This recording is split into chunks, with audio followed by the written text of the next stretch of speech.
ಪೂರ್ಣವಾಗಿ ಮತ್ತು ಲೋಕ ಅದಾಲತ್ ಅಂದರೆ ನಿಮ್ಮ ಯಾವ ಇಶ್ಯೂಸ್ಗಳನ್ನ ಯಾವ ರೀತಿ ಸಾರ್ಟ್ ಔಟ್ ಮಾಡ್ಕೋಬೇಕು ಅಂತ ಹೇಳಿದಂಥ ಎರಡನೇ ಸಿವಿಲ್ ನ್ಯಾಯಾಧೀಶರಾಗಿರ್ತಕ್ಕಂಥ ಶ್ರೀಮತಿ ಅರ್ಪಿತಾ ಮೇಡಮ್ ಅವರೇ, ಹಾಗೂ ಅಧ್ಯಕ್ಷ ಆಗಿರ್ತಕ್ಕಂಥ ರವಿಶಂಕರ್ ಸರ್ ಅವರೇ, ಹಾಗೂ ನಮ್ಮ ಎಲ್ಲ ನಿಸರ್ಗ ಪ್ರಿಯ ತಹಶೀಲ್ದಾರ್ ಅವರೇ, ಹಾಗೂ ರಾಜೇಗೌಡರೇ, ಖಜಾಂಚಿಗಳೇ, ಈಗ ತಾನೇ APP ಅವರು ನಿಮಗೆ ಉತ್ತಮವಾದ ಕೈಗಳ ಕಥೆಗಳನ್ನು ಹೇಳಿದ್ರು.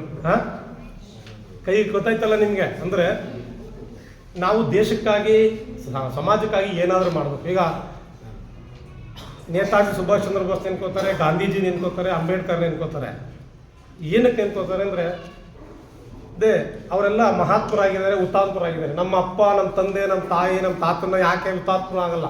ಯಾಕೆಂದರೆ ಅವ್ರು ಮಹಾತ್ಮರು ಅಲ್ಲ. ಯಾಕೆಂದರೆ they never do their duty for the ಕಾಸ್. ಅಂದರೆ ನಾವು ಯಾರನ್ನ ಮಾರ್ಟೈರ್ ಅಂತ ಕರಿತೀವಿ, ಹುತಾತ್ಮರು ಅಂತ ಯಾರನ್ನು ಕರಿತೀವಿ? ಒನ್ ಹೂ ಡೈಸ್ ಫಾರ್ ಕಾಸ್. ಕಾರಣಕ್ಕಾಗಿ ಸತ್ತಿರಬೇಕು, ದೇಶಕ್ಕಾಗೋ ಒಂದು ಸ್ಪೆಸಿಫಿಕ್ ಆಗಿ ಸಮಾಜದ ಸೇವೆಗಾಗಿ ಮುಡುಪಾಗಿಟ್ಟವರು ಮರಣ ಹೊಂದಿದ್ದಾರೆ. ಅವ್ರನ್ನ ನಾವು ಮಹಾತ್ಮ ಅಂತ ಕರಿತೀವಿ, ಹುತಾತ್ಮ.